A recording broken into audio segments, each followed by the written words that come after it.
Maninagar railway સ્ટેશનની બાજુમાં આવેલ શૌચાલય બહાર હાલ ગંદકીનું સામ્રાજ્ય ફેલાયું હોય તેવા દ્રશ્યો સામે આવ્યા છે, જેમાં ઠેર ઠેર કચરાના ઢગલા અને પ્રદૂષિત પાણી ભરાઈ રહેવાને કારણે રાહદારીઓ તેમજ રેલવે સ્ટેશન આવતા મુસાફરો હેરાન પરેશાન થઈ ગયા છે.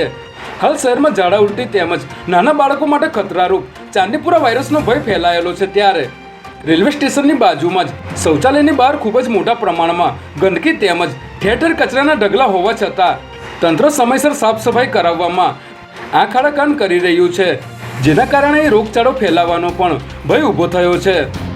મણિનગર રેલવે સ્ટેશનમાં મોટી સંખ્યામાં મુસાફરોની અવરજવર રહેતી હોય છે, જેને કારણે અહીં આવતા મુસાફરો તેમજ રાહદારીઓ પણ આ જાહેર શૌચાલયનો દિવસ રાત ઉપયોગ કરતા હોય છે. તેમ છતાંય પૂરતી સાફ સફાઈ રાખવામાં આવતી ન હોવાને કારણે લોકોમાં રોષની લાગણી ઉઠી રહી છે.